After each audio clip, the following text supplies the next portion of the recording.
forever in our hearts. The power of us, see now is the clutch. You put in the work, it's balancing up. We talented up, but talent's irrelevant when it don't work. Don't add up too much. I'm hearing your story, I know how you feel, but I'ma be honest. We all got bills, we all got things that we need to heal. What's up, everyone? Just touched down in Chicago for the Every Voice Has a Story podcast, and I'm excited. I'm interviewing my guy Drew at Instrumental. He's put together his first exhibition. It's gonna be super, super dope, man. Y'all follow me in. Holla at Drew, man. Let the people know I'm here. I know. We know. Hey, yo, shout out to my boy Reggie. Bob Jones type. I'm reporting live from the Rocket. What's up, everyone? This is your host, Chris Hudson, and today we on another episode of Every Voice Has a Story. And today, man, we got a special guest, none other than my guy, Drew.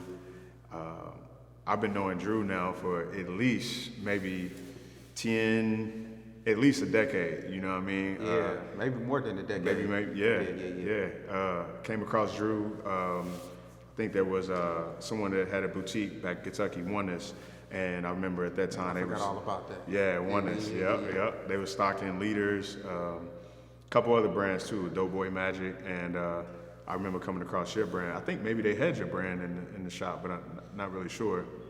I think, yeah. That's going back to when we used to go to Magic in Magic Vegas. So, yeah, they might have had like the Rap Minus Lives with hip hop. Yeah, that's what it was. Always Remembering Joint. Yeah, a couple of teams. Rap Minus Lives Equal Hip Hop, and from there I reached out to Drew, man, and had him featured in the fashion show back in Kentucky, and we just connected ever since, man. And it's crazy because this is our first time actually, breaking bread in person, man. So first time, man. Glad to formally meet you in person, my guy. But yeah, man, I'm excited about this, Drew. For those that don't know, if you can kind of give a little bit of breakdown of who you are, where you're from, bro, and just, your journey, man. So real quick, man, before we start, I wanted to salute you, one, for what you've been able to do with your brand, the Life's Journey brand. So the respect and recognition is mutual. And really, I mean, you being one of the few brands to really embrace God and spirituality. Sure. That's one of the things that I've always respected. Oftentimes, our relationship or individual's relationship with God, with Christ, is just, we that's not something that we express outwardly, not on a consistent basis anyway. Definitely. I mean, when the entertainer goes to a award show, they be like, "Oh, I thank God," and things of that nature. Exactly. Or in those particular times, if somebody wins an NBA championship or whatever. But for one to do that on a consistent basis, particularly from the younger generation, our generation, we're a little older now from when we met, but. Yeah. I just want to salute you for your brand always maintaining that disposition, always maintaining that theme and that belief. And that's courageous. I mean, for you, it just might be organic. Just organic. It's you. So I mean, because a lot of us have that strong spiritual foundation. Right. But for you to, in a sense, that's prime with your brand. You lead with that strong belief in God, and that's something that we get. So I want to salute you for that, man. Appreciate it's been inspirational to me over the years. This is the first time we've met, but I think one of the beautiful things about individuals and their brands, whether you know them or where you don't, we can all take inspiration from each other. For sure. And so, within our own individual spiritual journeys, man, it's been refreshing to see you do that over the years. I appreciate that, bro. That's love, man. Thanks for the flowers, bro. So I wanted to preface our conversation and building session with that. Definitely. Quick synopsis of the brand, or of me. Man, born and raised south side of Chicago. My grandparents came from Mississippi. Okay. Like late 50s to the Inglewood neighborhood of Chicago. First black family on the block. We were just talking about Chicago still being a very segregated city, and a lot of, Chicago gets its props, and rightfully so, but it's still very segregated. And you've been here a couple of times, but if we go out and about the city, you'll see that in the various neighborhoods. So they were the first black family on the block. I mean, they needed 24-hour police surveillance. Wow. And what's crazy is it's predominantly, and has been for a long time an all-black neighborhood. Right. So it's kind of like with Compton, California. Like Compton, California was an all-white neighborhood, and now predominantly black. Well, for some years had been. You have other groups moving into the vicinity. So mother, uncles raised Inglewood, Chicago. I have family in Inglewood, California as well. But raised there, we were born there. I have a twin sister. Okay. Born on the second floor. Yeah. Born on the second floor of a house, man. Okay. Yeah. Mom's, they were rooted in African tradition. She didn't even get an ultrasound, so she didn't even know she was having twins. Wow. So she had me, and 21 minutes later, my sister came. It was like, you got another one coming, and she fainted. Oh, wow. That's crazy, man. So born and raised on the south side of Chicago. Now, my mother and father met at Third World Press. Okay. Third World Press was founded by one of the supreme author, supreme poet, Dr. Hakeem Madhubuti. Baba Hakeem started Third World Press, Institute for Positive Education, Betty Shabazz Charter School. Just for those of you who are not familiar with Dr. Hakeem Madhubuti and the Third World Press, heart of the South Side, it doesn't get the recognition it deserves. And so we obviously need to honor those who came before us, but we need to honor those who've made significant contributions, particularly to the arts world, to the black struggle, to the black revolutionary movements. Sure.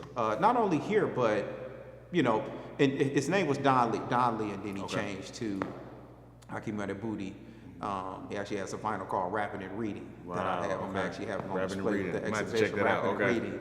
But no, I mean, just I would be another 30 minutes going down his resume. But I just want to take the time. We have to acknowledge individuals like that have put in so much work for Chicago, and not only from an art standpoint, from an educational standpoint. Yeah, definitely. You got 3 schools. You got Dr. Umar Johnson been talking about he's going to build a school for.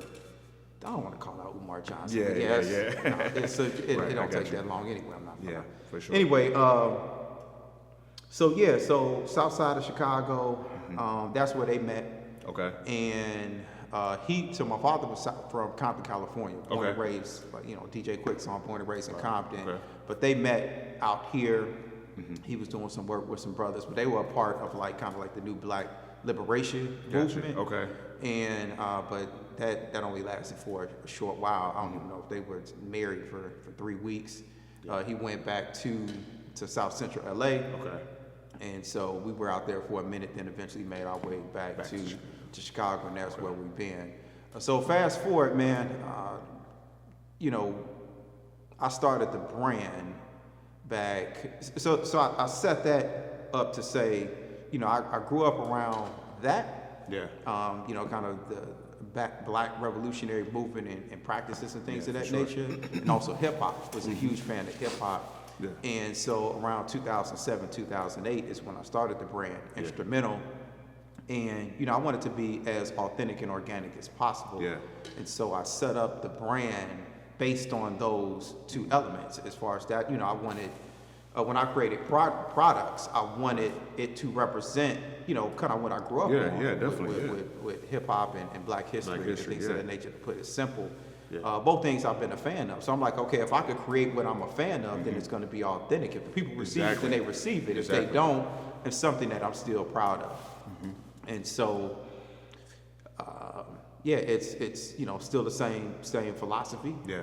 With those 2 elements, I like to infuse those into the creations and things of that nature. Definitely. Those 2 elements are, storytelling has always played a major role. I mean, just with us as, kinfolk, with African Americans, black, however you want to identify yourself as, kinfolk, going back to the motherland, to the plantation till now has always been a rich part of our history. And so that's one of the things I wanted to do with the shirts is tell a story. Tell a story, yeah. And just dig a bit deep and not necessarily create these educational tees, because that could become boring. Yeah. But how do you kind of tell a story with the tee? So like with the Chicago Police Department killed Fred Hampton. Yep. Yes, that's a statement, but it also gives us a chance to educate the youth about Fred Hampton. Exactly. Wait, Chicago Police killed Fred Hampton. Wait, who? So for somebody who doesn't know, who was him? Let me dig deeper. So as I dig deeper, okay, he kicked it off, 15, NAACP, Black Panther movement, trying to Yeah. unify the gangs in Chicago, Sure. and in a sense, it becomes a history lesson, so to Yes, speak, yes, and that can yes. take you down a further road. Yeah.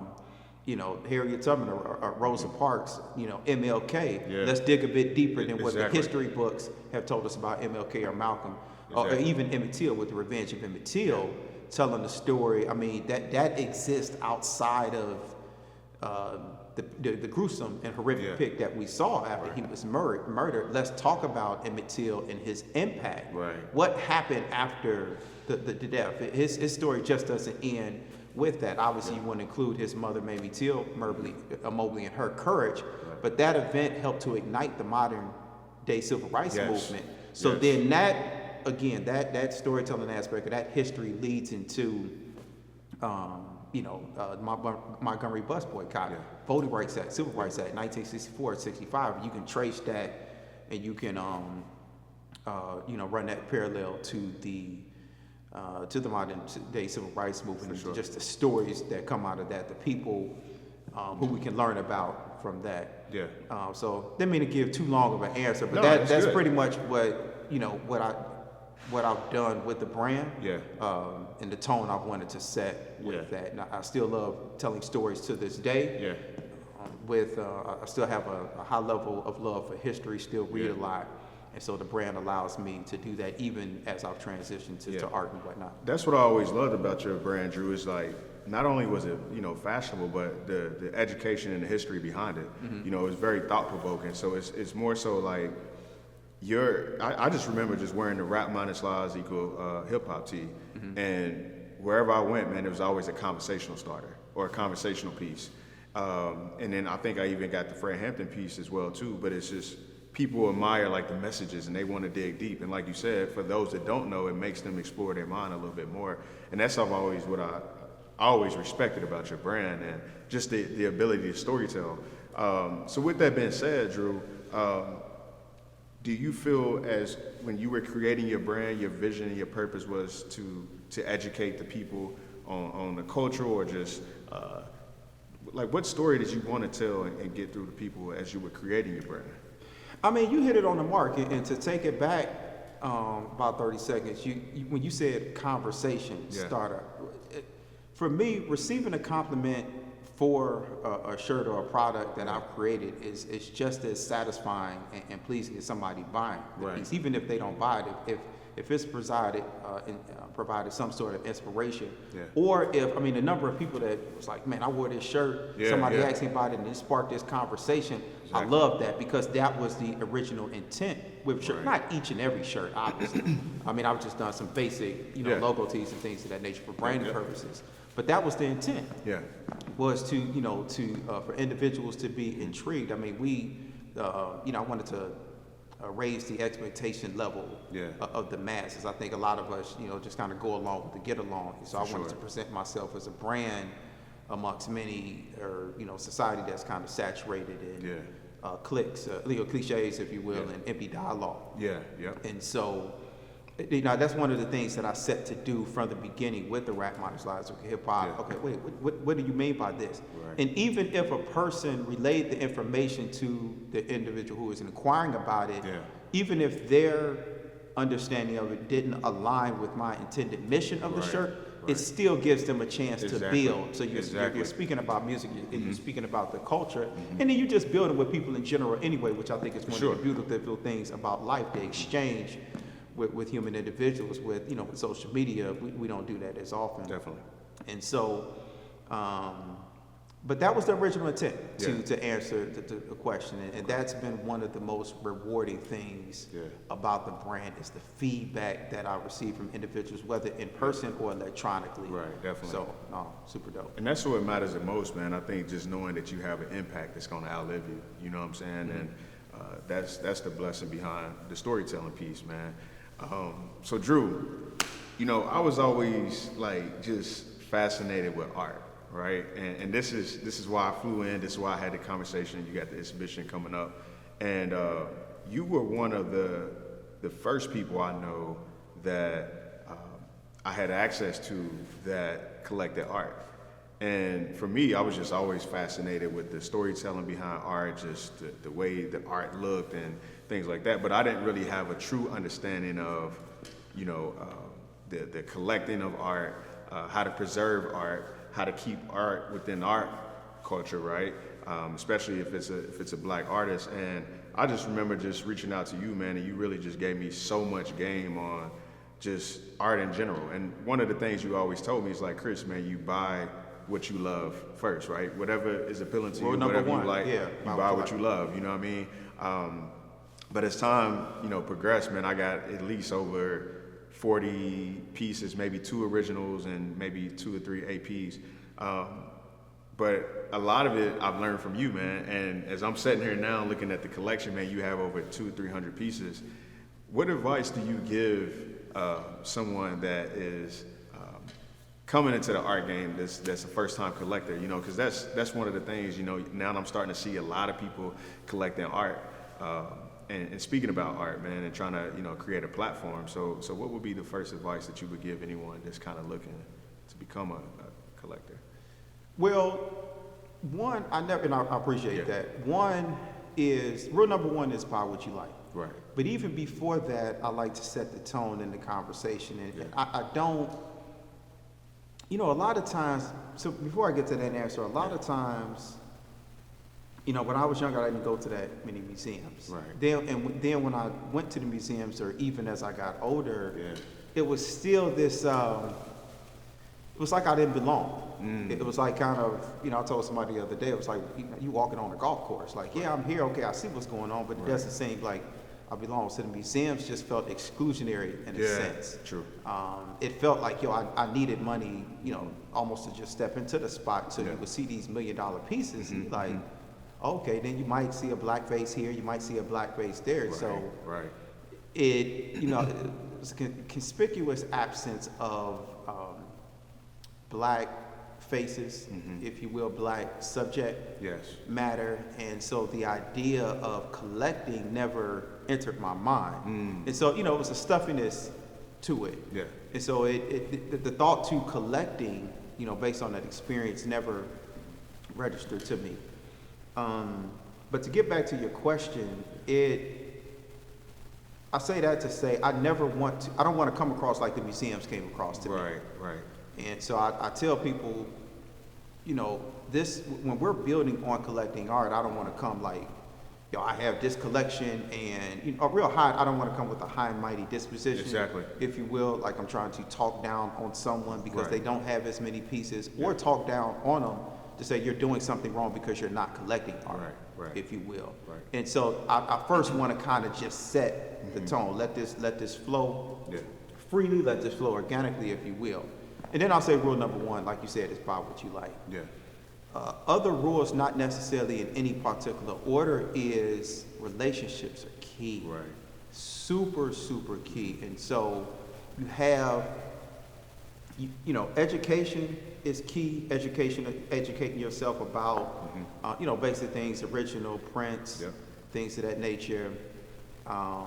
Different mediums. I also encourage individuals to learn about the history of art, particularly black art history, especially individuals in Chicago. I'm always surprised about how many individuals, even in the art space, don't know about the black history of Chicago, the black arts movement, the Wall of Respect, 1967. You have Afro-Cobra, late 60s, early 70s, and you want to educate yourself. It's just like with hip hop or music or anything. You want to pay homage to the ancestors, pay homage to those individuals who made the deposits for us to make withdrawals, in a sense.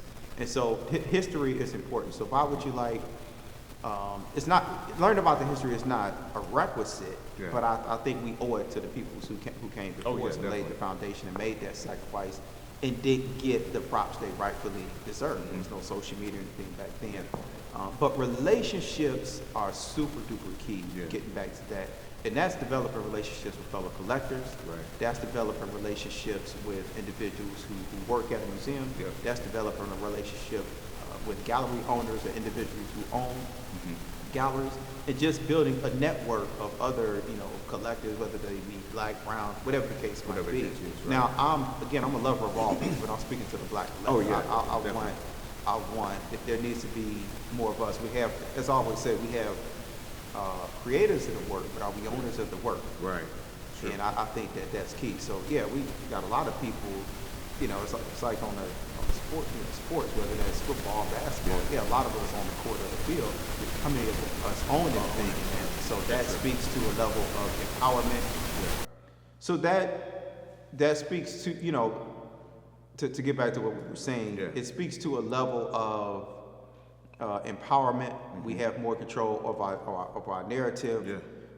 More of us can set the legacy for, you know, our children, our nieces, you know, our nephews, you know, our beneficiaries, if you will.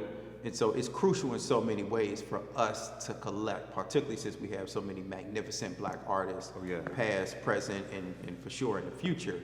And so that's why it's crucial for us to collect. But again, that's, you know, that's second. The other thing is preservation, learning about preservation, which is something that I didn't immediately know. So I had work, but I just had it set to the side here and there. And preservation is key as far as having your art, even if you don't have it framed. I mean, framing costs can get intense and sometimes be more expensive than the actual piece itself, even if you're talking about, you know, museum glass and all that.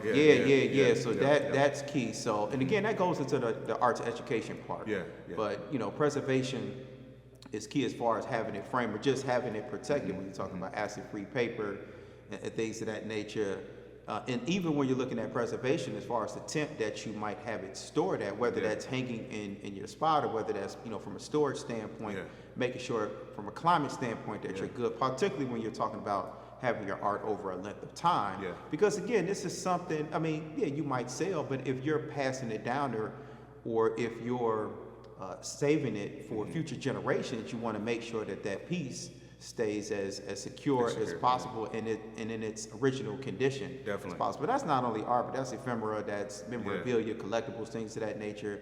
Whether you have, you know, I have the paper, April 5th, 1968, Sun Times after King died, the paper, Black Panther newspaper, December 1969 after the death of Chairman Fred Hampton. So I have, you know, I just don't have those out. I have those secured and stored so that over, you know, 20, 30 years from now, if I pass, I mean, I don't have kids, but if I pass that down to my nephew, he has that in as best condition as possible. And so if he wants to, again, loan the art or loan that collectible or memorabilia to a museum, it's in great condition. And so that's why that's important for us to take preservation as serious. So but yeah, then you have the investment, you know, aspect as far as, you know, being able to loan your work out, take a loan out against the work, or then what that means when we're talking about asset building. I know that's one of the things that's important to you. And yes, we can, you know, own property, real estate. That's absolutely wonderful. You have stocks and things of that nature, but art can also be another tool for asset building. You know, for yourself and certainly for future generations as the art appreciates. And not all art will appreciate. Again, buy what you like, whether it's, you know, I've had pieces that I bought, they're not gonna go up $1. I like it. You like it. You understand what I'm saying? For sure. And so there are people that buy just for that, and that's cool. You know, a lot of Europeans, you know, I call them blanquitos, a lot of Europeans, I noticed that early on. So like with the Hebrew shows, you know, I would go to a Hebrew show, you see the red dot on the pieces. Now this was before the opening of the show. So I'm like, wait, so the piece showed before the show even kicked off? What happened? Oh, some Europeans, some blanquitos came through earlier and bought everything. I'm like, wait, so even though, and I've seen this with so many shows, even now it'd be black, black, black, black, black. They don't care nothing about that. They understand the investment aspect of it. So there's a brother who had he did it real quick. He had a piece. He had, I was in LA, some brother, supreme artist, matter of fact, it's Magic Johnson. This piece is called Abracadabra, Jonah Elijah. He had a show in LA, and there was a 7-foot, there was a brother in the nation in Houston. It was like the size of a door piece of the brother in the nation. You know, I inquired about it. And the gallery owner was like, well, you know, it's somebody that's, you know, interested in the piece. And I'm like, okay, cool. he ended up selling the piece to a 71-year-old white woman. I'm like, why would she want to buy? So again, they don't, and I tell people, yo, they don't care nothing. They don't care nothing They about it. understand the Hebrew Bradley. Yeah. Here you have Yeah. black fly boys. They Yeah. understand the value and investment aspect, Yes. and they're collecting, they're making purchases based on that. And so it's like, I just think more of us need to collect it, which is Yeah. why, I kicked off. But go ahead. No, it's good, man, because you segue into a great question for me, because I remember you put me on Hebrew when he first was coming out, and you said, hey, get one of these prints at that time, and I don't remember the price. I know it wasn't up there in price, but Yeah, it's not like it is now, yeah. It was a good fair price point, and then I just remember seeing something where I think he might have been out in Miami or kicking it with someone, and I started seeing all these celebrities start getting his work, and then I seen the value go up, right? When Jay-Z bought the piece in Art Basel, yeah. That's when The value went crazy. Yeah. And then I see everybody from, I think, Nicki Minaj, a couple other celebrities started collecting a lot of his pieces. Carmelo Anthony, Mello, so it's interesting when you think about that from this standpoint, Drew, is like, of course, if you look at it from an investment standpoint, how do you recognize, the Hebrews, the Basquiat's, the people that, Nina Chanel, like all these artists that are coming up, and then they take off. How do you recognize that as a collector? And the second question to you is, as a collector and people that want to, buy the art, they might not be able to afford it because they might say, man, I really want to get this piece, but now this piece may be $10,000. If we want to be able to preserve the art and collect the art and keep it within the black culture, does that go back to relationships, or, how are you able to collect the art if it's a price point that you can't afford? I mean, obviously, if you can't afford it, you can't afford it. One of the things that I failed to mention when you said what advice would I give collectors? Yeah. Well, I mentioned it, relationships. Right. Developing a relationship with an artist, Right. if you can. Right. So if you're going to that opening, Yeah. coming up having a conversation with the artist, and I mean a genuine conversation, getting to know to that artist. One of the things, my collection is what it is, and I try to be as humble as possible. Yeah, with definitely. My collection. People are like, oh, you got a lot of pieces. I feel fortunate, one, thanking God to be able to have the opportunity to collect these pieces. Right. But one of the reasons, or two of the reasons why I've been able to obtain so much work, one, I got a plug on framing. I'm just gonna keep it a plug. You get a plug on framing, get that plug on framing, because they tax it. And I've seen people like, yo, I paid 4 times as much for the frame as I did for the piece. I'm like, yo, what? Yeah. Nah. So if you can get a plug on framing, that's a relationship you definitely need to develop. Yeah, for sure. But again, with the artists. So because a lot of these artists are friends. Hebrew is a homie of mine. We go way back. For sure. Kayla Mahaffey, Bianca Pastel, who will be in the spot a little later. Max Sassine. These people I haven't, not only I fellowship with, I've broken bread with. I've been to their cribs. I know their kids, things of that nature. I know their wives. So it's, their husbands or boyfriends. So it's like, and the artist also appreciates the relationship. So when you're interested in the piece, they're gonna show love. Right, definitely. They're gonna show you love. So you're not necessarily gonna have to pay what you might pay a gallery, because if I'll say this as we're on camera, galleries for most artists get 50% of the work. Oh yeah, for sure. So if it's a $10,000 piece, the gallery is getting $5,000. So I'll say this, and I'll tell, I'm gonna say it on camera. What I'll do, if it's a piece that I want, let's say the piece is $8,000 at a gallery, I know the artist getting $4,000. Exactly. Let's say that piece doesn't sell. Or let's say because a lot of artists will have pieces that they don't include in a gallery show. Let's say that piece doesn't sell. Let me give you $5,000 for it. Right. So not only are you getting more for the piece than you would have got from a gallery, but it's going to the home of a good collector and a friend. So that's just, I don't know if you want to call that game, but that's one of the things. A lot of people don't know that the galleries to get 50%. So I didn't know that either. Yeah, a lot of them. Now, if you, even some of the high-end artists. Yeah, so a lot of times it's best if you'll pull up to an artist and say, let me do a studio visit. Right. Again, this all goes to having a relationship with that artist, developing. Sure. I mean, even if you're not talking every day via the phone, come through. If you see something you like to obtain it. And if you see somebody that, another key is collecting them early before the price goes up. Right, that's true. So you had asked, how do you identify somebody whose work is going to appreciate? That's not a that's not a simple answer. Yeah. Because you always can't predict that. There's some artists I'm like, yo, they getting ready to take off. Yeah. Who didn't take off. Right. And it's not that their work is not good, it's just for whatever reason they didn't take off. Right. And there's been some artists who I slept on, definitely slept on, and they're taking off. So there's really no rhyme or reason to that. I mean, if you see where like individuals within the industry, athletes, entertainers are collecting or even drawing interest, various auction houses, things of that nature, or it's, obviously we have social media. If you see it's getting a lot of attention from there, that's one thing to look at. If you see an art how can I put it? If they have a successful show, Right. a lot of times I've seen artists have real, for their shows, real successful shows.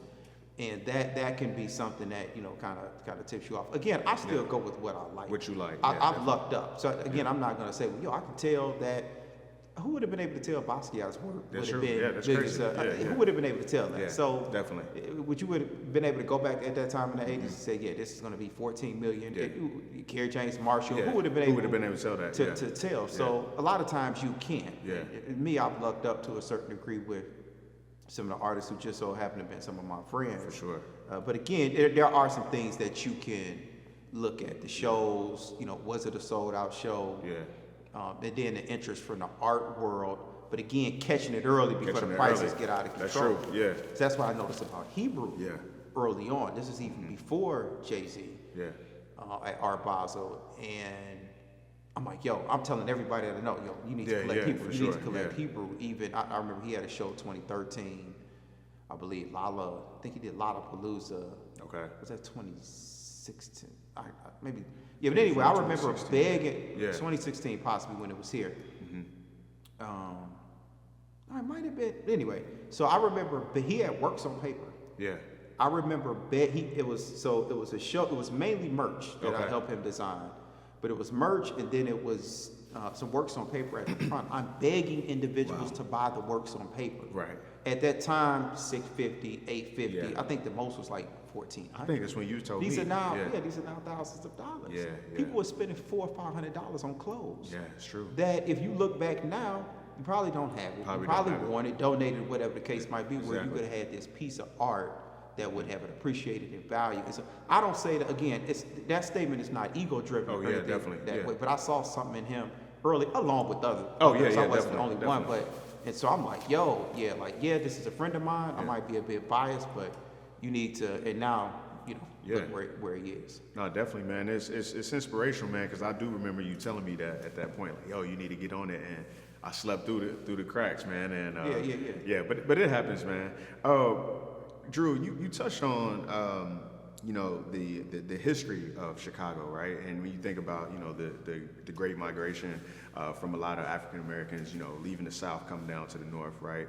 And I didn't know that Chicago had so much art and just rich history in art. When you think about the South Side Community Center, it's been around 85 years. 85 years. When you think about that. It's so inspiring because, again, what you were saying, when you go to these museums, I remember just going as a kid, I never really seen art that represented us, right? So when you see, the Southside Community Center be a representation of, art for us to see, when you think about the rich history of Chicago, what does that speak to you? Did you draw a lot of inspiration from that in terms of, people that came before you or just been able to see it growing up in Chicago? For clarification, we say did I draw inspiration from as far as collecting? Yeah, as far as collecting, or just been inspired just with the Southside, Community Center. What's your take on that? Been around for 85 years, knowing the impact that they have. How did that, growing up on the South Side, how did that, translate to you? Institutions such as that help to amplify my level of appreciation, love, and respect for collecting. Gotcha. And also learning about my peoples in history. I've always been a fan of history since, I read, Mom's gave me the autobiography of Malcolm X, and it just changed my whole world. I mean, Malcolm almost acted as like a father figure and things of that nature. And then you had hip hop culture, which, you know, I think a lot of us who grew up with, you know, single parent households and that were raised by grandparents, you could look at hip hop. I mean, hip hop, you know, taught you how to, you know, how to eat, how to maneuver as a man, you know, obviously how to dress, code of conduct. It taught you, you know, history, and you know, so it was educational in a sense, all around. When you talk about manhood, I mean, obviously you had some components that, for sure. you know, just, you know, garbage and things of that nature. And, you know, you don't want and unfortunately, a lot of the shorties have to subscribe to that. But it taught you a lot of things. So a mix between hip hop and history did wonders for me. But me being a fan of history, just places like the Southside Community Arts Center, individuals like Dr. Haki Matabuti, you know, Gwendolyn Brooks, you know, Wall of Respect, Afro Coburn, and individuals who were instrumental, you know, no pun intended, in formulating those and building those institutions, who again don't get the credit that they deserve now, particularly as time continues to pass. I just feel it's my duty to pay homage to them and learn. You know, learn about them. I tell the shorties with music, like, yo, y'all wasn't the first one to do this. You know that, right? Like, people been doing this. So when you know, one of the things we had conversations with you know, we kind of went it was an art renaissance over the pandemic. Particularly in Chicago and other places, and also, you know, people talked about this new age civil rights movement. That's stretching it a bit far, because it's a phrase I use called invasion of the situational revolutionaries. You can't have a movement if it's just strictly episodic engagement. It's not a movement. It's not just reacting. Because then it's on to the next when something else happens. Exactly. As soon as it fades, soon as it disseminates, and it's not cool anymore. I saw people turn, you know, from Cardi B to Harriet Tubman. It's like, yo, what are we doing? For sure. So, I mean, we need to be consistent about that, especially if you want to be taken serious. But that's, you know, about Blanquito, so that's a whole nother story. But it's, you know, even with the individuals in the struggle, and those, you know, the Marcus Garveys of the world, the Ida B. Wells of the world, and Frederick Douglasses of the world, Frederick Douglass, I mean, you know, when you learn about him in history, it was real simple. Like, he was one of the most phenomenal individuals in history when you read his story. And so, even with history, I just wanted to, in hip hop, I wanted to make sure that I paid homage to those who came before us, who did it with less resources, less money, in the face of much more preeminent danger and consequences, repercussions.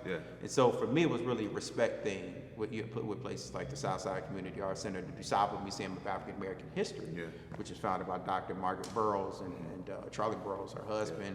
Again, another person who doesn't get a lot of respect. And so, I want to make sure that I salute them, and hopefully I can carry on in their tradition. And even new, you know, individuals like Patrick McCoy. Patrick McCoy has one of the more phenomenal collections in the city of Chicago. That's a brother, Southside, stays right over by in Bronzeville, right by where Muddy Waters and them used to be. Has a magnificent collection, all living artists. I've received so much game from him.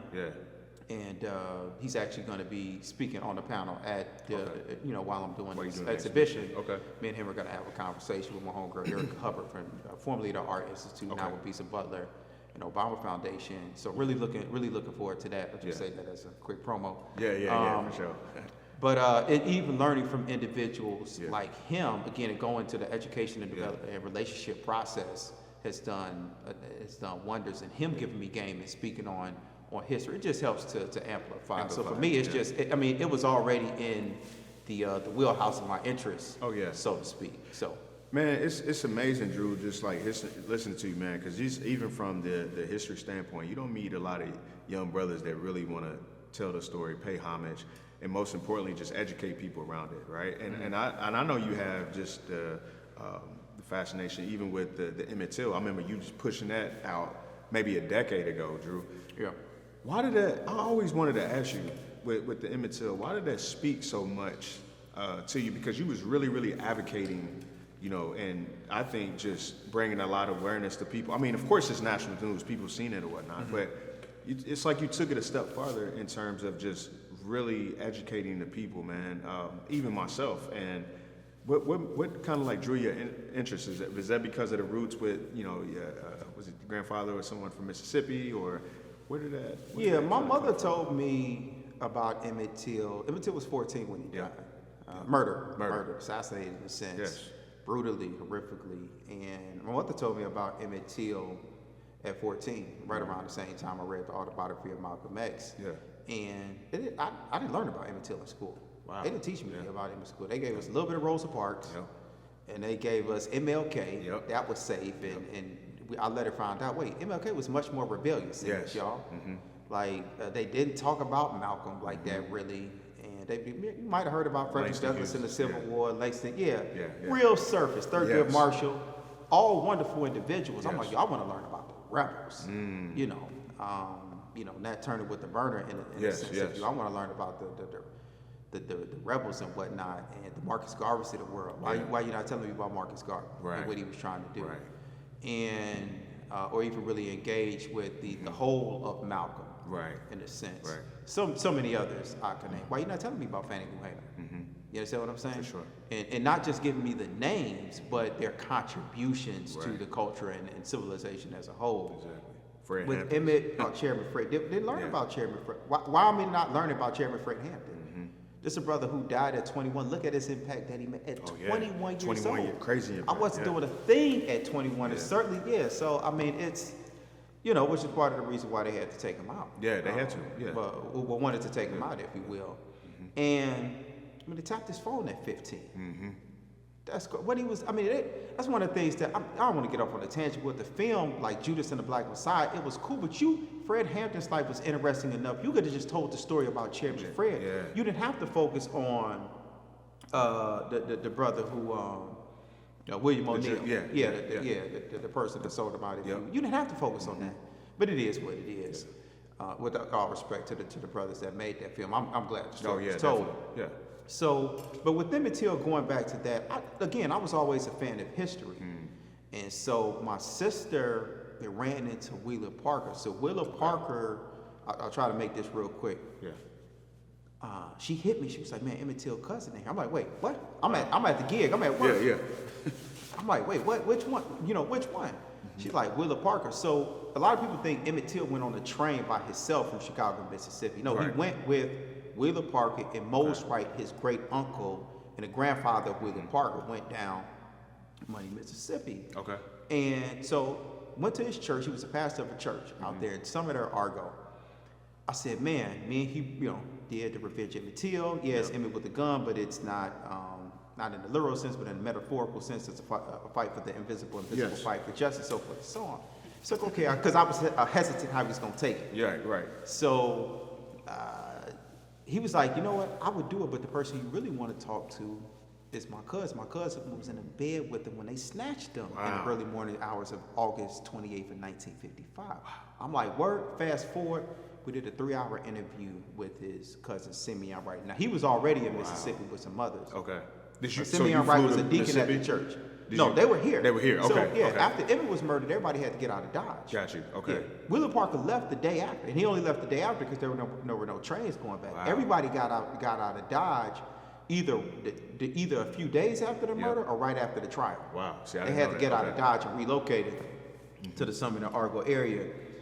So we did about like a 3-hour interview with him, Simeon Wright. He passed away in 2017. He told the entire story, and it was almost like we were there. It was almost like he walked us through the house as the kidnappers came in, because the mother tried to they tried to wake Emmett up. Right. But he was such a deep slumber that they couldn't wake him up to sneak out the back. They offered the kidnappers money, but they wasn't having it.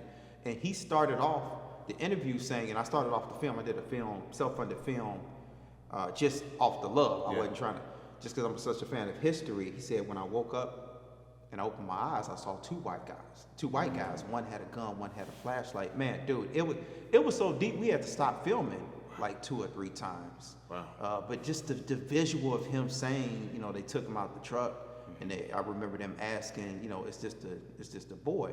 And he couldn't tell if it was a man or woman, and they still don't know if it was a man or woman. And they said they marched him out to the truck, and I never saw him alive again. And I'm looking at his eyes as he's telling the story. I'm like, yo, and I'm picturing myself like watching it from afar. And he was like, man, I stayed up all night, and a car would come by every now and then, and I was hoping that was him bringing them back to us, and that never happened.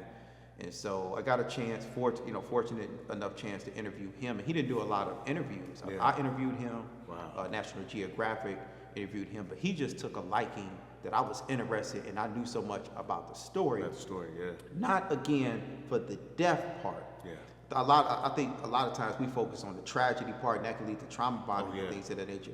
I was more concerned about the impact that the death of Emmett had. Unfortunately, he had to lose his life.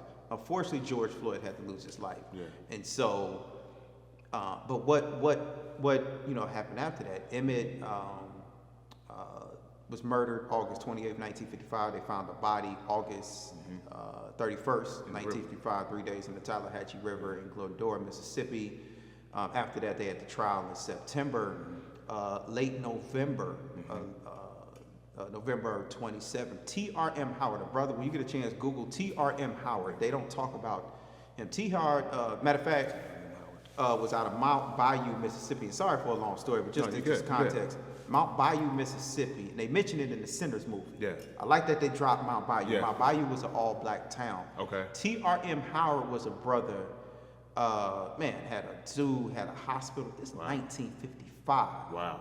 We never hear about him. Yeah. T.R.M. Howard, when Maybe Till Mobley came from Chicago, he paid for her to come down. Mm-hmm. They stayed, because the black reporters couldn't stay in town. The trial was in Sumner, Mississippi. Okay. Emmett came down Money, Mississippi to see his great uncle Mose Wright, murdered at a barn in Drew, Mississippi, dumped the body in Glendora, Mississippi, and the trial was in Sumner, Mississippi. But T.R.M. Howard housed the black reporters. He housed some of the individuals who were potentially going to be witnesses. Right. He, Megadeth Evers was also involved with that. Megadeth Evers, another person who doesn't get enough respect. Yeah. That we don't learn about, or they don't teach us about. We don't teach ourselves about. Exactly. And he, 24-hour security. He had what they described as like a compound, like 24-hour security. Took Maybe Till Mobley and the family and others, Mose Wright, Emmett Till's great uncle, to testify. Escorted them into the courthouse. Escorted them from the courthouse. That was that brother, T.R.M. Howard, and paid for her to go back to Chicago and make sure she got there safe, because she feared for her life. I'm sure. Yeah, especially back in those times. And so we definitely got to give props to T.R.M. Howard. So I was, so T.R.M. Howard was giving a speech November 27th, 1955. In the audience was Rosa Parks and MLK. Rosa Parks then mentioned the Emmett Till tragedy in that speech by T.R.M. Howard is why she did what she did. December 1st, 1955, 4 days later, which then kicked off the Montgomery boycott of 1955. You can then trace that. MLK talked about being inspired by Emmett Till. You could then trace that 1955, 1960, 64, 65, Voting Rights Act, Civil Rights Act, 1970, from the unfortunate death of Emmett Till. And that's what I was inspired by. That's what I drew interest to. And me and Simeon Wright got a chance to talk about that. Yeah. And, I went home. That was 2015. I went home that weekend and wrote a script for what then, like in the weekend, wrote a script for then what was a 33-minute short film called Revenge of Emmett Till. Yeah. And I wanted to get it out for 60 years. Actually, now it's 70 years, 2025. And wanted to get the story out. And hit Hebrew. We did a time lapse of Hebrew with the painting. Lupe came through the studio, had him in the film. But I was also able to relate it to my grandparents. You had mentioned the Great Migration, going from Mississippi, where Emmett was and his family was, to Chicago. Yeah. Late 50s. Emmett died 55. They came late 50s. And so it related to me from a personal standpoint, and I include that in the film. I'm with my grandfather. Definitely. Sitting. I showed a house where, when my mother's too, they threw a rock through the window. They needed 24-hour police surveillance, which is crazy when you think about it, man. That's insane. Crazy. Yeah, definitely. Again, all this, Chicago is a beautiful city. Yeah, Chicago has some very, very, very racist roots. Yeah.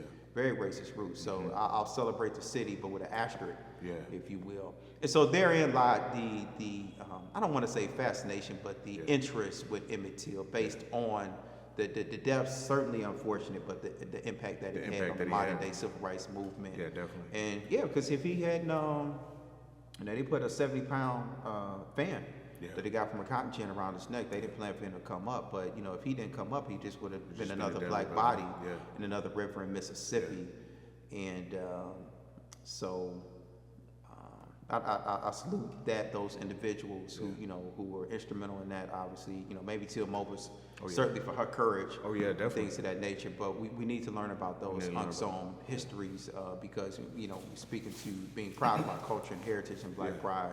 That's important. Yeah, it is. The history component is, and then obviously you had the Chicago element. So my mother's, he was a 14-year-old boy from Chicago. I was 14. 14, yeah. And so yeah. it was kind of like a personal touch. Now, ain't you? And you're actually constructing something too. I don't know if you want to speak about it with the Emmett Till, right? I know you are kind of putting something together. Yeah. You don't mind sharing. Putting the finishing, no, definitely. I appreciate you bringing that up. Putting the finishing touches on a deck. Okay. For the Emmett Till tour called Do Remember. Yeah. Do Remember Emmett Till.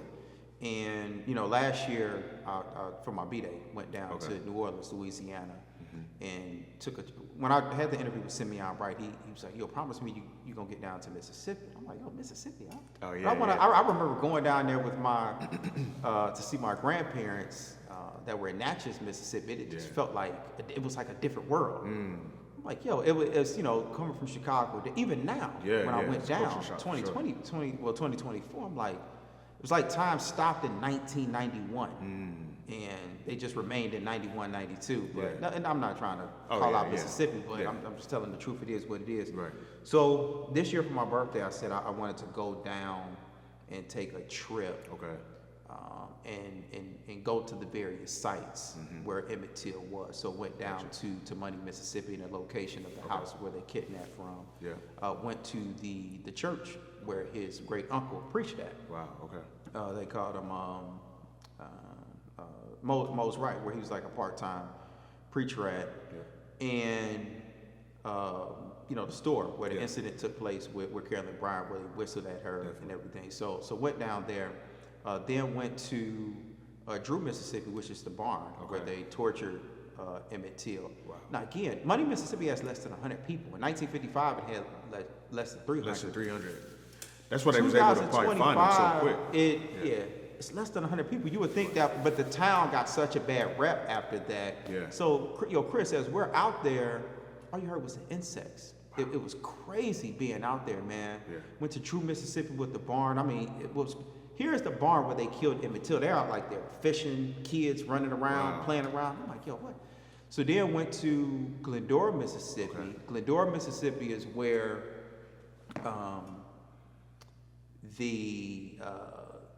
one of the kidnappers stayed, where his house was, the Milan Plantation.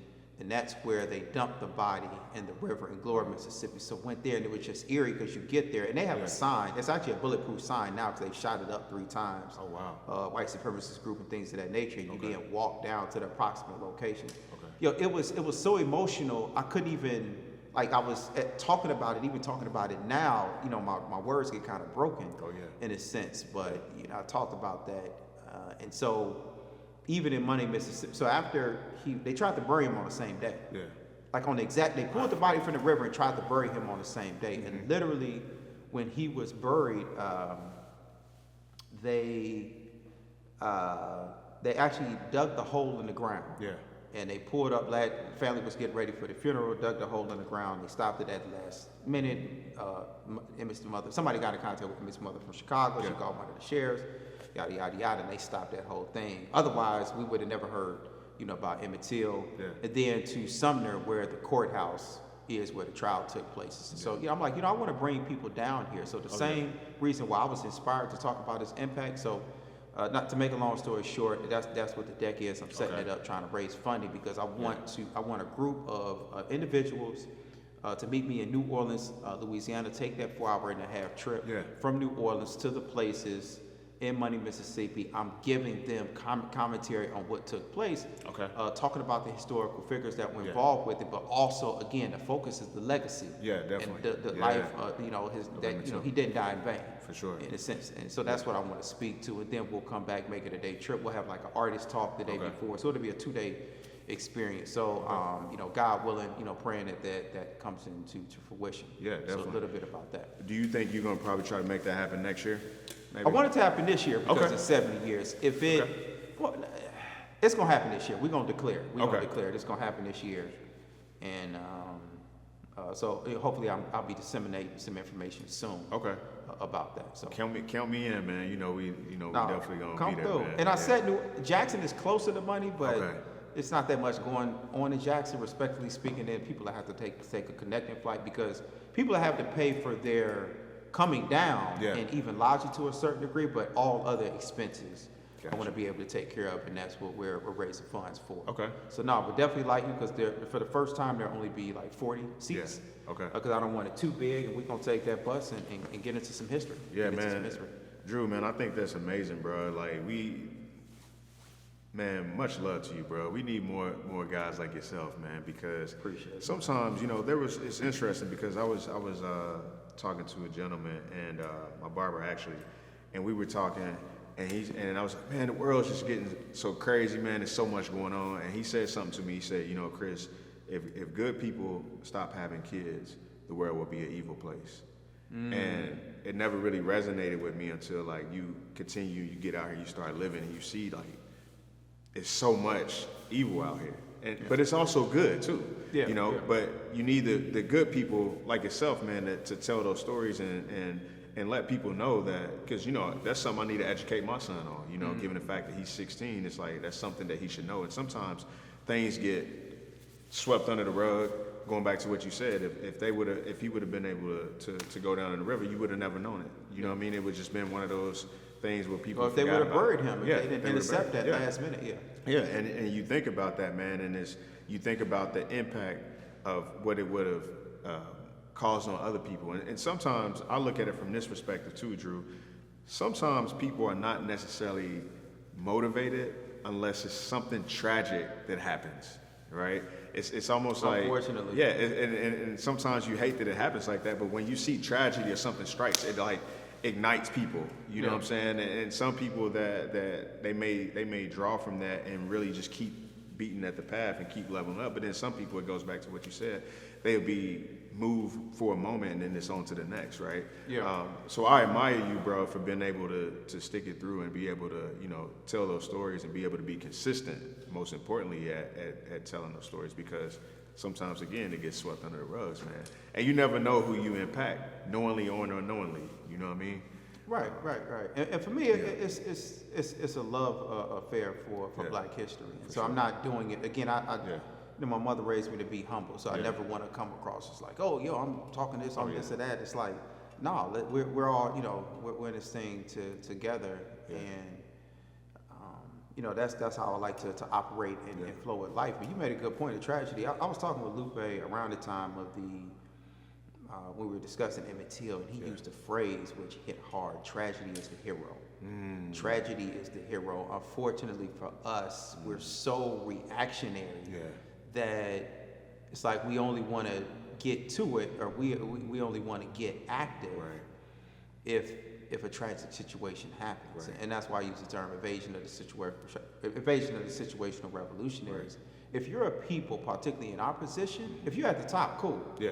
But if you're a people, again, I always speak to the collective, not individuals. Exactly. Because it's all about the collective. I mean, we all want to make money. That's cool. But how are the peoples doing? Not how are you doing? Exactly. You doing good, but how are But anyway, a lot of times we're not as proactive as we need to be. But if you're a people at the bottom, solely reactive to things in life, you're always going to find yourself trying to to overcome with the short end of the stick, if you will. And European society, the Blanquitos, recognize that, which is why they don't take us seriously. They're like, we don't take y'all. They're not going to tell us we don't take y'all seriously. You don't even take yourself seriously because you're only acting based on tragic events, and it can't be like that. No, it can't be like that. For sure. And if we're really trying to that's in whatever field. Yeah. And so I did just want to mention that about us. So you can make a real argument that we wouldn't have had if you would not have had the death of George Floyd. Oh yeah. Sandra Bland, Ahmaud Arbery. You would have had Juneteenth. You wouldn't have had a lot of things. Yeah. Now I think Juneteenth was cool, but we weren't asking for Juneteenth. Right. We were asking for more than that. Legislation, tangible things. Like that was cool. I just think that was like a symbolic. Okay, y'all been asking for Juneteenth for years.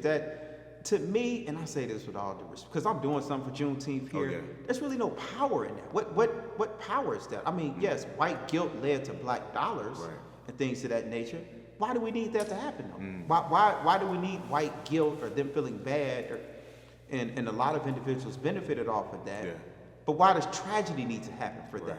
So had you not had George Floyd, you wouldn't have had these major corporations saying we're going to delegate billions and millions of dollars. But it took a brother dying for that? Yeah. A lot of them didn't even follow through with their promise. That too. Yeah. Yeah. I mean, that's one of the, that's where they're on, I'm going to say Target. I don't want to call it a company. But yeah, they again, pump fake. They put up black squares and things of that nature, but that's not, and we have to hold them more responsible. With the Jordans and Nikes of the world, and Nike, Jordan, whatever got it on, we have to, we got enough basketball courts, y'all.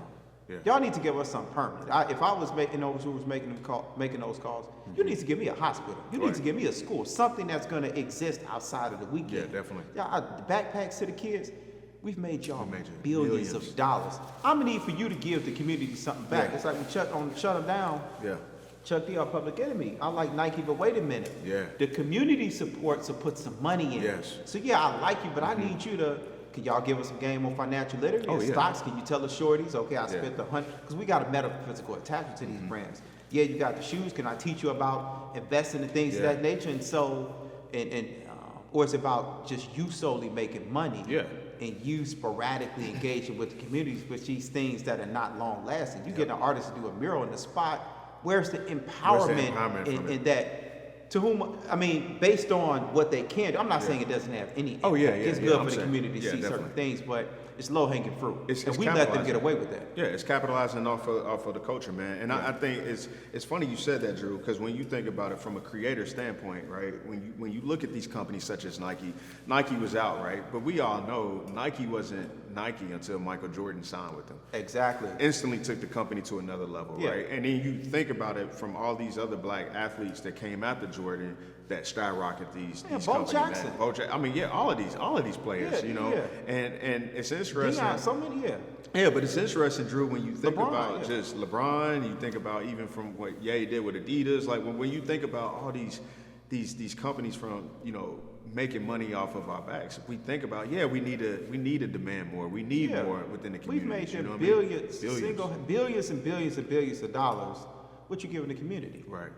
We need but again, that's where unfortunately, those with, the elite, so to speak, or those with influence, that's where they need to say, the accolades are cool, but you need to go into those rooms and start making demands. Definitely. And all this cool stuff, we need institutions, y'all. Yeah. We need institutions. Drew, man, let's get into this art, bro. I would love to walk around, the exhibition that you put together, and just highlighting the fact, man, that the piece is amazing, man, bro. Like over I appreciate that. 300 maybe plus pieces, man. Not quite 3. I mean, if you add in the memorabilia and collectibles, get up there. Yeah. So with that being said, because we're gonna walk around and see the art and show everything. When you think about the exhibition that you're putting on, where did you draw that inspiration, and what made you want to actually bring this so people like myself and other people that can actually see the art physically? Because it's one thing to say like, okay, I have this collection, but it's one thing to be able to see like, man, this is amazing. And I think appreciate it, when people see that again goes back to the T-shirt, the conversational piece, right? It goes back to, hey, maybe I should, instead of spending $400 on these pair of shoes, man, why don't I look at some artists that are coming up, not just from an asset standpoint, but just more so of preserving and keeping art within the culture, man.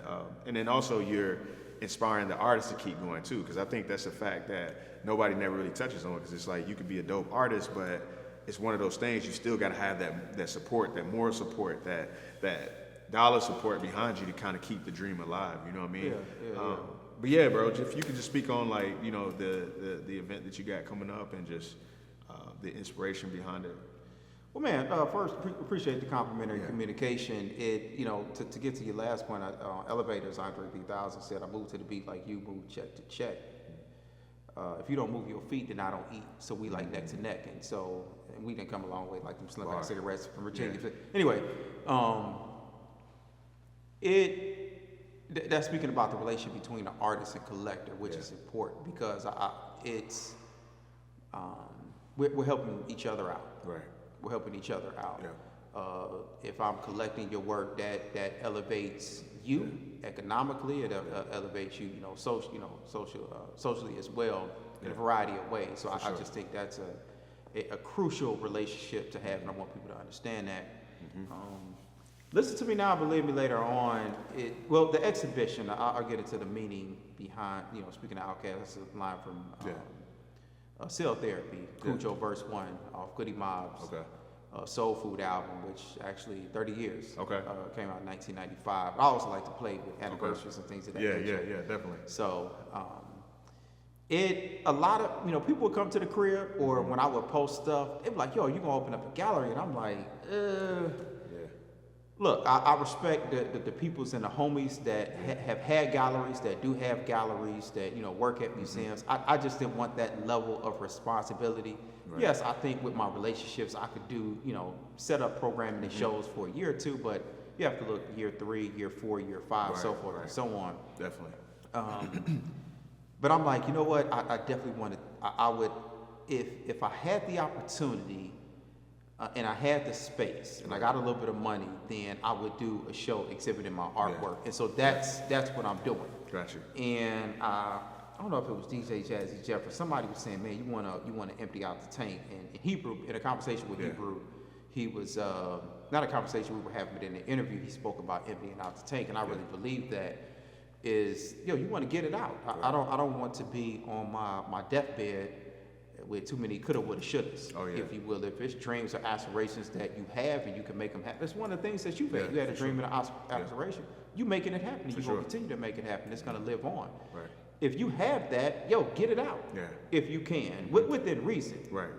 And so I'm like, now is the time to do that. And I have the space, and obviously I'm not bringing out the entire collection. Okay. But I want to be able to showcase the collection, and just again, not, I'll have some of the art for sale, but it's really just to bring the people out so that I can tell a story, have the conversation. We're going to have some students come out as we go to it's the end of the school year here in Chicago, and I want to increase the conversations that we're having on art. One of the phrases that I use is regular people buying art. A regular job. I don't, not an entertainer or athlete, and it's not knocking them, but if they're pumping art, it can almost give the individual the impression that I need to have money to buy the art. But if I can just say, look, I'm just a regular, Joe Schmo, if you will, regular individual that is able to collect. Again, I feel fortunate. I thank God for the opportunities and things of that nature.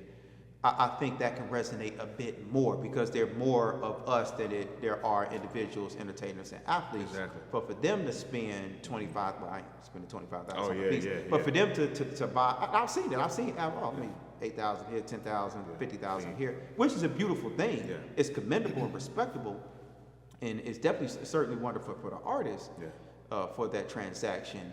But I'm more concerned with those regular folks like me and you, who, if we can encourage each other to within the community aspect to buy art and kind of going from positioning to purchase, if we can do it, if we can do it. I never knock anybody if they can, and I'm never going to say, if you're not buying art, you're a lame. I never want to come across like that. But again, you talked about with the shoes. I early on was reselling sneakers, and I have homies in that space. I don't knock that, but I'm just like, let's create more of a balance give it with variety. this money. Because the sneakers, unless you're just putting them on ice, they have value, but that's not happening most times. Exactly. So it really came out of that. It really came out of encouragement from the peoples, family, friends, things of that nature. So I'm like, let me do it. So that's what it came from. It's an exhibition happening a little over 2 weeks, May 29th to June 14th. Listen to me now, believe me later on. Not an ego-driven statement, but just a liberating and loving culture call to action. Okay. But although this is a poster, this is the first piece that I'm going to highlight with the exhibit. So as you walk in, this will be the first piece to the right. But I wanted to highlight that because it was the first piece of art ever given to me. So this piece was given to me by Maulana Karenga. Maulana Karenga was the founder of Kwanzaa. Kwanzaa holiday. Maulana Karenga founded Kwanzaa in 1966. So I talk about, we were in Chicago with Mom's, Pops, Compton, California. He moved to South Central LA. So for a few weeks in the summer, me and my sister would go to South Central LA to the African American Culture Center. And this piece was in the center. Wow. And so it was crazy because, you know, me and my sister talked about as we walked by, it always looked as if one of the boys or all of the boys were kind of looking at you, gazing at you like, yo, what you gonna do? Based on the piece. What you gonna do with your life? What you gonna do with this history and the ancestors and so forth and so on. And so special piece to me, again, because a lot of people in art, originals, that's cool. But for me, I take just as much, this means just as much as an original, even if it's a poster. 2013, Hebrew Brantley. This actually came out of a assassination series. Okay.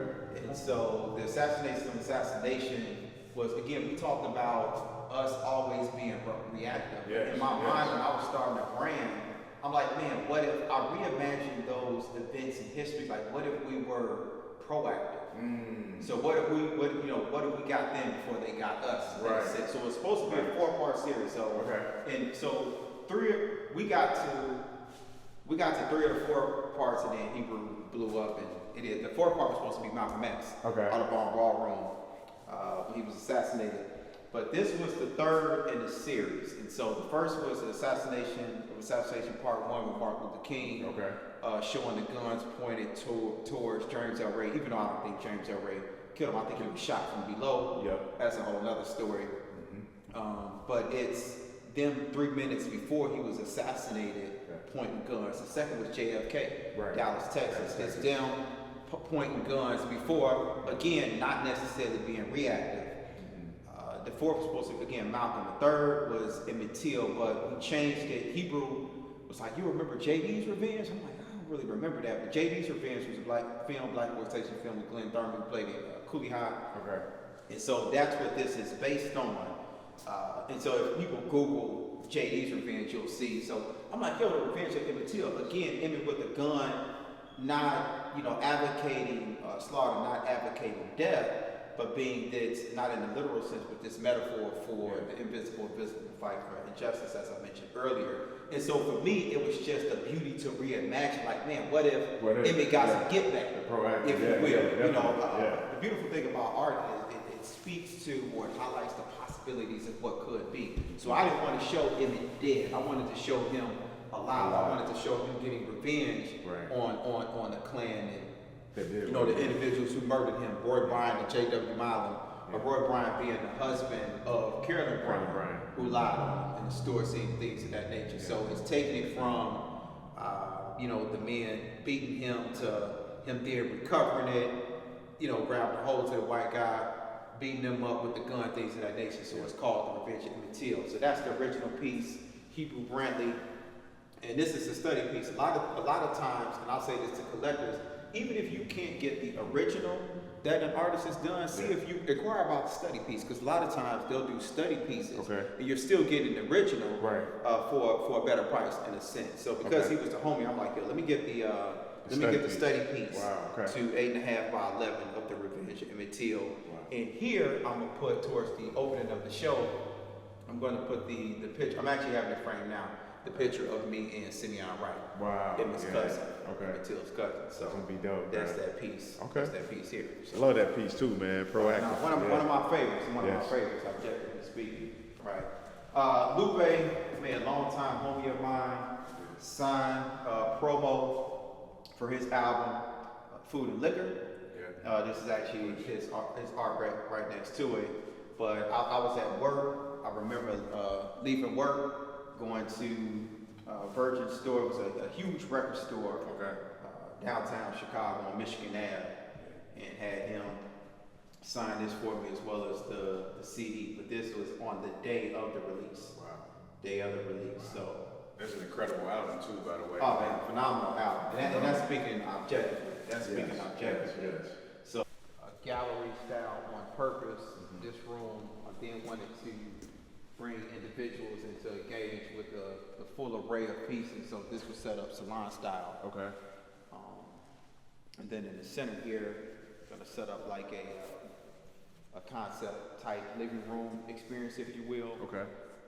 Where you'll have individuals will be able to flip through various records, various pieces of vinyl in my collection, cassettes, and then various collectibles and memorabilia will be contained in the cases in this middle section here, which I need to build out. So, I'm gonna love it. I love that idea. So we'll talk. Let's go to the back wall first. Okay. We come back.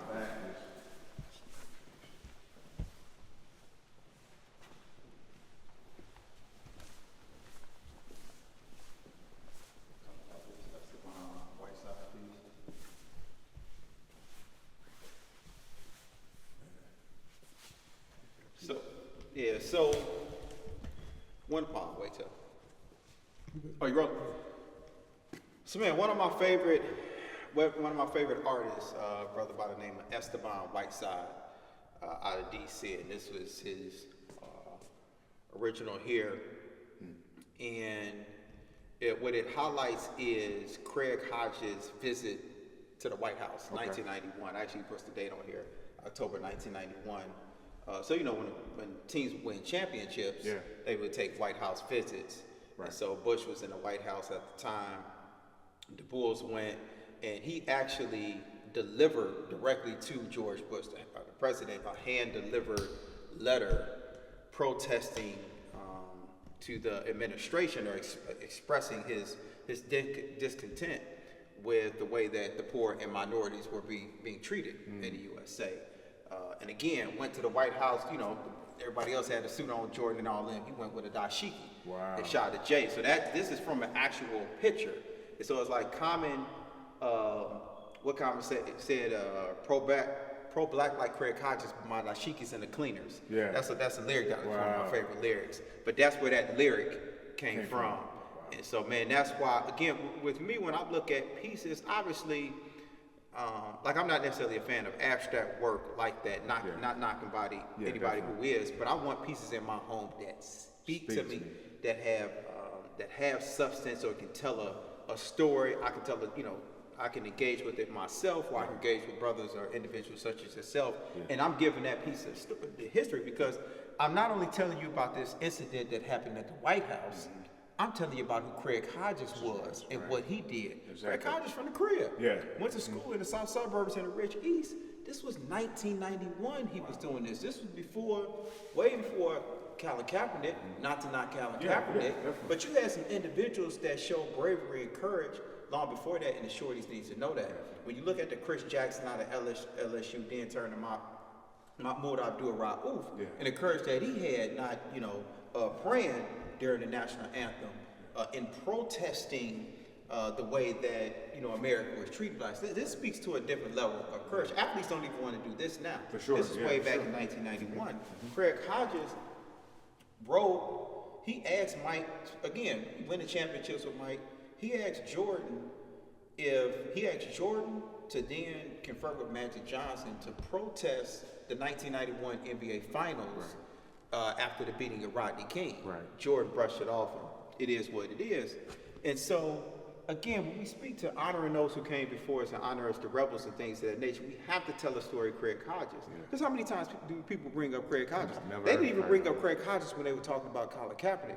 Again, what Colin Kaepernick did is commendable, and I respect him for that sacrifice. I mean, he pretty much sacrificed his career for that. But let's talk about the brothers that Tommy Smith, John Carlos, the Olympics and things of that nature. Courageous. Let's talk about brothers like Craig Hodges, who his career also suffered. NBA champion, phenomenal shooter, phenomenal three-point shooter. I think he won it one year. And so for him to do that and represent the people, and just that's a iconic pick to me. So I love pieces like that are so rich in substance and what they mean, and then you're able to teach about not only Craig Hodges, but individuals around that time definitely. that would represent the sense. 'Cause you know, when the LA riots kicked, think about if the LA riots kicked off and we had social media, you would have thought the world was coming to an end. Exactly, that's true. This Harold piece is actually right next to, I talked about Esteban Whiteside. This is a collaborative piece that he did with the artist B. Moore. Okay. Two brothers who I personally know. And I'll just speak real quick to that because I recently found out that I had family in Tulsa, Oklahoma around the time of 1921. So Black Wall Street speaks to the intentional bombing of Tulsa, Oklahoma. A lot of us know about that story. We should.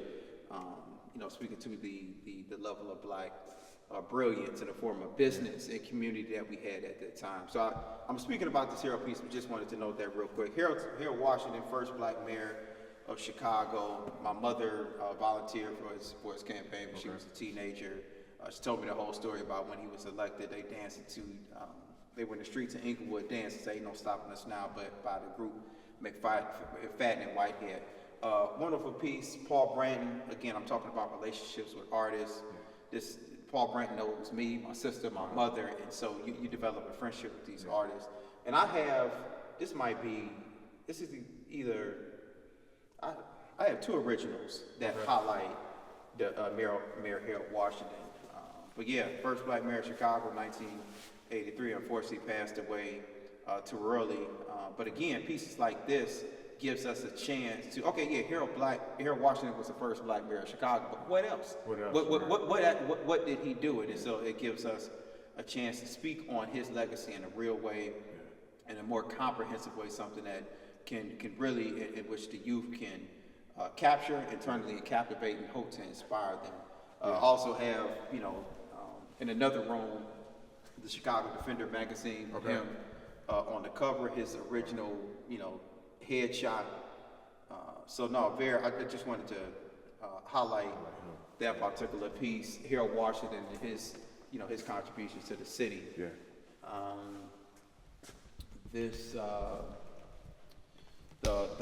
The Roots. This is actually just a one-of-one print that 30 years from the album Do You Want More? So that's by an artist named Tyler Upchurch. Okay.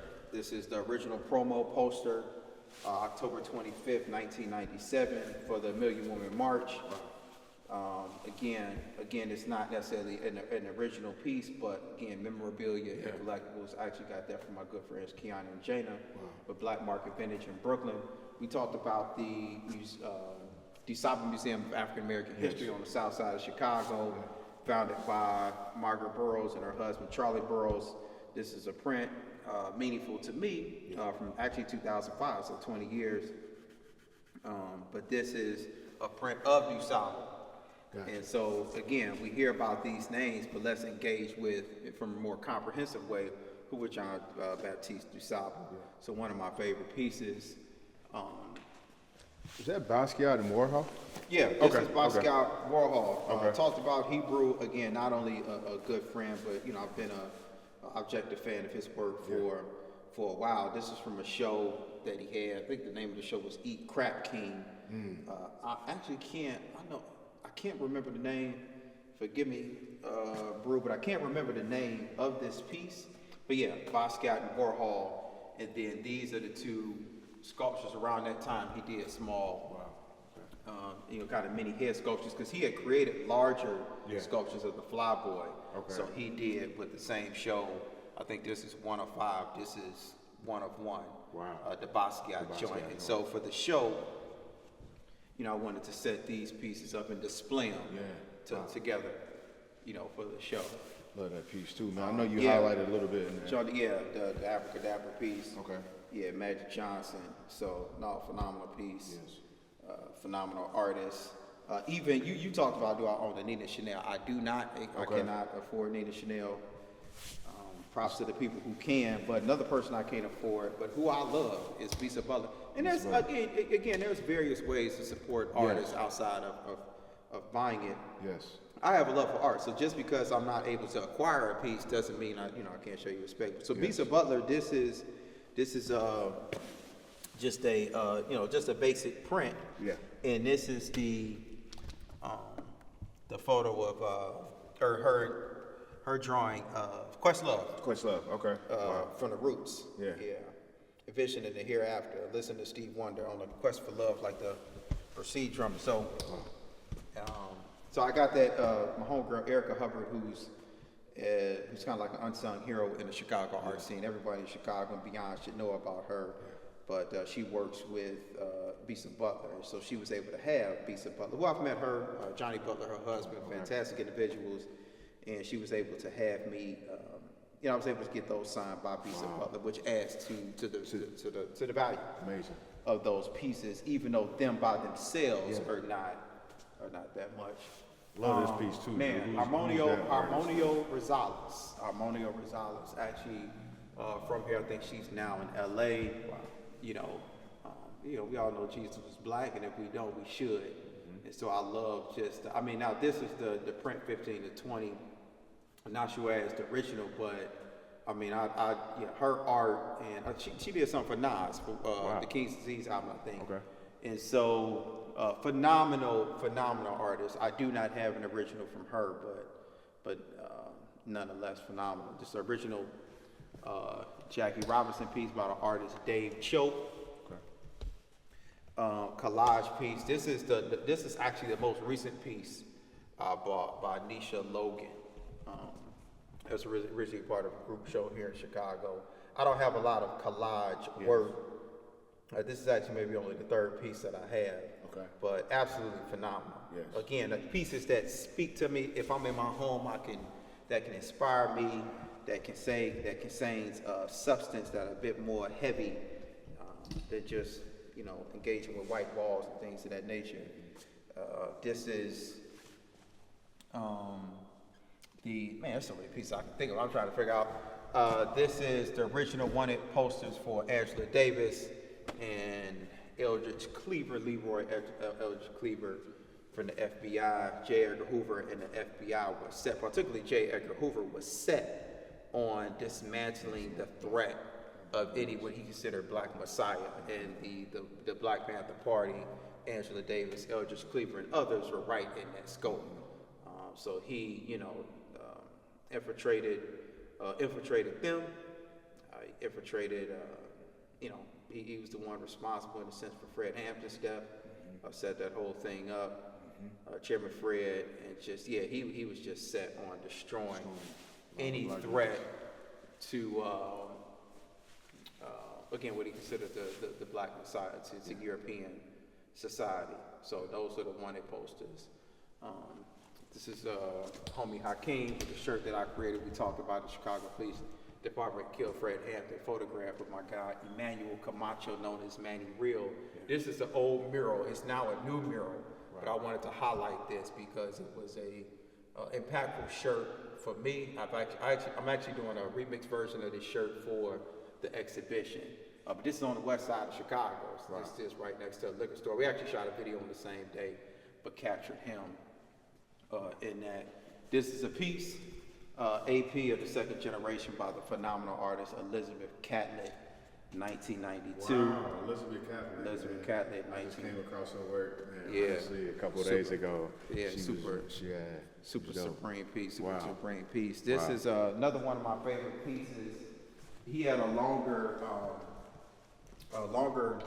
piece in there, which I could have highlighted. It's called Young Harriet. A lot of times when we see Harriet Tubman, she's old.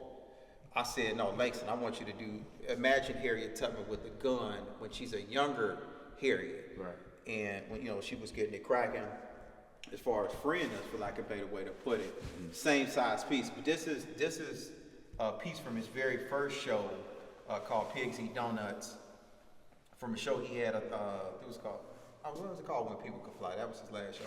I can't remember the name of this show. It's actually written on the back. But Pigs Eat Donuts piece that he did, and man, one of my favorite pieces, man. Yeah.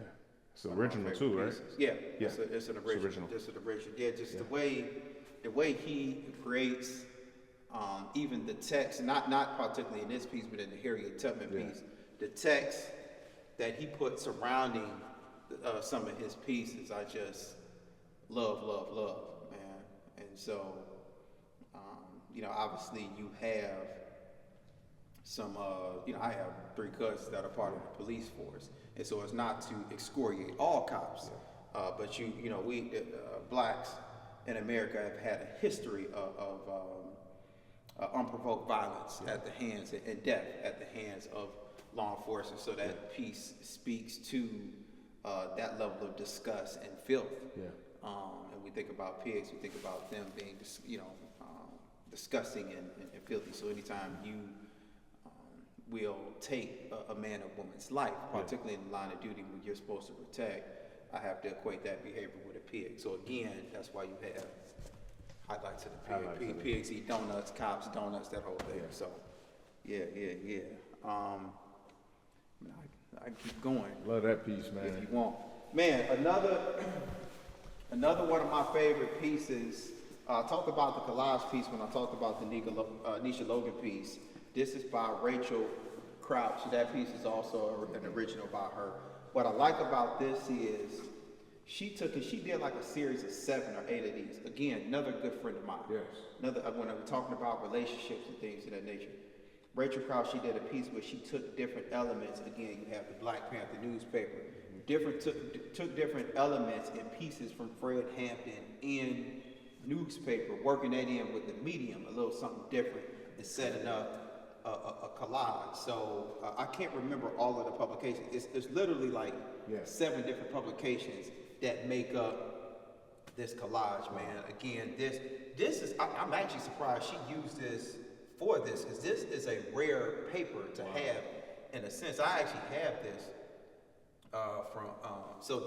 so for her to include that just adds to the meaning, it adds to the value. This is speaking objectively, or speaking with all due respect to the other artists, this is one of the favorite pieces in my collection, just based on what went into it. Obviously, I have a love and affection for Chairman Fred and what he was able to do and how he inspired me in my own life. But her creating this even, for the back of the Black Panther, newspaper, it's just, Would you consider a piece like this like a mixed media? Is that a form of expression? Absolutely. Okay. Hit it right on hit it right on the head. Gotcha. So I love that piece, man. I love that piece. Phenomenal piece. To be honest with you, Drew, man, I haven't seen anything like this. You know what I'm saying? From a brother in a stance of the collection that I've seen. And it's very rare, man, and I just want to give you your flowers and your roses, man, that you inspire me daily. And I know that this is going to definitely have an impact, because I definitely see you taking this on the road, man, because this is phenomenal, bro. Man, I'm hoping, and I'll say it on camera, man, if, I would like to say coming to a city near you. I'm going to talk to my guy, man, good brother, Khalil Kinsey, the son of part of the Kinsey family, the Kinsey collection, which is they probably have one of the best collections of African-American art and artifacts in the world. Right. Kinsey collection. So if you're not familiar with them, look them up. Out in LA, we were at FAM together. So we talked about he has a spot called Context Projects in Inglewood. So we which, not too far from where my aunt who passed away stayed. So hoping to bring it to LA next. It might not be, all spaces are not that big, but I definitely want to bring some selected pieces out there. I know you're in Atlanta. I want to bring it to Atlanta, Miami, NYC. I shouldn't say it on camera. I actually like Brooklyn better than Chicago.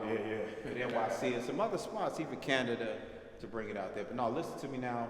Maybe later on. And I do want to say before we sign off, you had mentioned what would I tell collectors. Another important thing is right up there. You don't need a lot of money to survive this. Again, I don't have any inheritance. I don't have any, nobody giving me any money or thing like that. Don't have any rich parents or anything like that. And not to knock anybody who does, if you can do that, but just a regular individual, regular Joe Schmo, if you will. And so I definitely want individuals to know that you do not need a lot of money to buy art or to build a collection. Obviously, there's going to be, you can't say, well, look, I want a Jacob Lawrence or Charles White or anything like that. Or even Nina Chanel, we talked about her earlier. There are certain things, yes, they're out of reach, but don't let that discourage you or block you from, engaging with the arts and collecting art and to build your collections.